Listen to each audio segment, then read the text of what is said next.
εις τον Μπούτσο. Φίλε, έχω μεγάλο πρόβλημα. Έλα πρέπει στα αυτοκίνητα τώρα. Μην άρχισες. Αου. Ρε είσαι καλά. Ναι, κάτσε. Έχω και πόρτες σου μου ξέρεις, δεν και σκαρφαλώνεις στα μπαλκόνια. Ναι, ακούστε εγώ να σου πω. Πέ μου άτι. Τι? Πράγματι γνώρισε μια κοπελούα χτες σε έναν μπαράκι και έκανα στο τηλέφωνο της. Ωραίος ρε. Και έκατσα σήμερα να της στείλω μήνυμα και στείλα της έναν μπουκάμι. Και αν δεν τα πω μου απάντησε. Ωραίος ρε. Ναι, Ωραίος. ναι. Και τι της είπες? Κάτσα μισό λεπτό και σκέφτηκα το και τότε χτύπησε με. Ποιος σε χτύπησε? Η ιδέα χτύπησε με ρε. Α, τι ρε?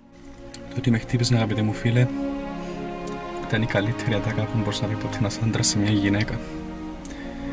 Ήταν πρόστιχη, ρομαντική, έξυπνη και αστεία την ίδια ώρα. Είναι τα μαλακιά αν της είπες. Αμέ.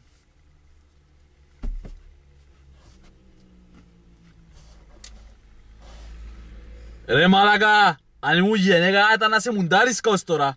Να μου είπε λάθος. Το όνομα της ήταν Μαρία. Και τώρα που πένα να θυκιαλέξω το contact για να της στείλω το μήνυμα, εφταρνίστηκα και πάρεις λάθος contact. Αλλά ώστε να το καταλάβω, ήταν πολλά αργά. Τι να μπορεί να κάνεις τώρα? Το μόνο πράγμα που μπορώ να κάνω τώρα, θα ταξιδέψουμε πίσω στον χρόνο και θα σταματήσουμε τον εαυτό μου που να στείλει εκείνον το μήνυμα. Αλλά ό,τι και να γίνει, ο εαυτός μου στο παρελθόν δεν πρέπει να μας δει. Γιατί θα έχει τεράστιες συνέπειες σε μελλοντικά περιστατικά. Α! Εξηγώ σου μετά!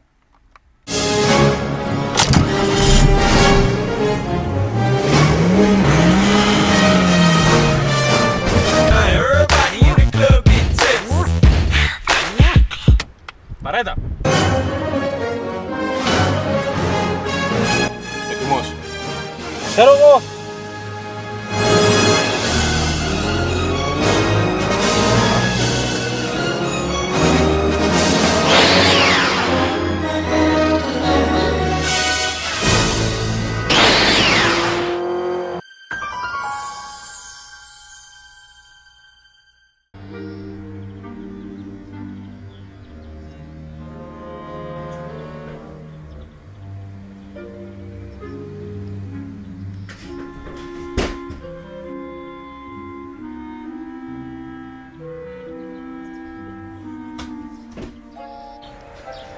Διάολε ρε, αρχίσαμε, στέλνεις το μήνυμα.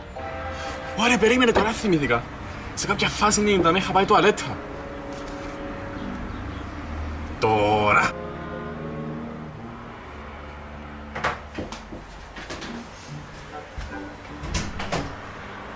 Καλά ρε, γράφεις τίποτε κάτω τις ώρες που χέζεις. Όχι, απλά τύχε. 11:55.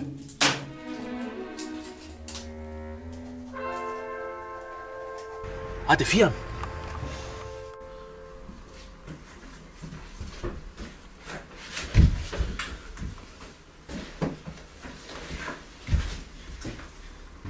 Άντε, γλύωρα. Δεν μπορώ, μάγκωσε. Έρχομαι, δώσ' του.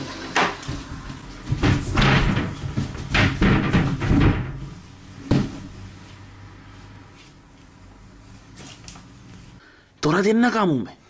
Λοιπόν, πρέπει να πάμε να βρούμε το κινητό της μάνας μου και να σβήσουμε το μήνυμα. Φύγε.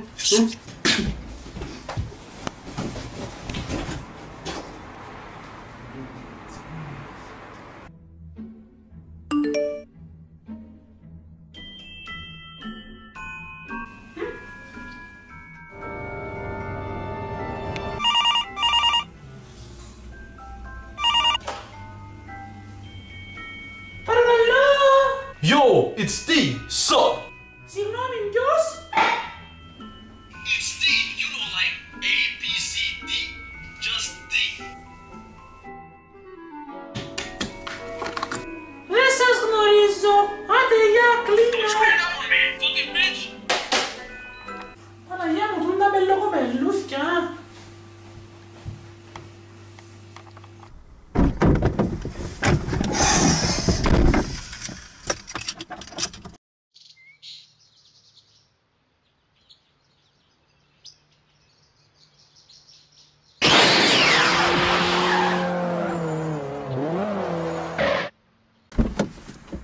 Εντάξει, εν πες μου, πού βρες τη μηχανή του χρόνου?